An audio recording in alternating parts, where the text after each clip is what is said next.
nummer 6 hjá munanum og nú flaug ég eingöngu sem sagt í gegnum vídeógleraugun frá flugtaki til lendingar. Lendingin var svona pínu harkaleg en það er myndavélin sem er á ekki sérstaklega góð. Ég þarf að skipta henni út. Hún er aðeins of lítil. En þetta gekk frábærlega. Tilfinningin er mjög skrítin.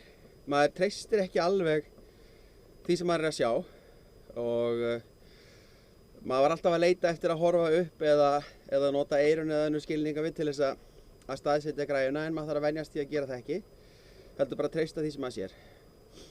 En muninn, fyrsta flug með FPV, semst First Person View í gegnum vídeogleru og vídeosendi, gekk frábærlega, alveg frábærlega.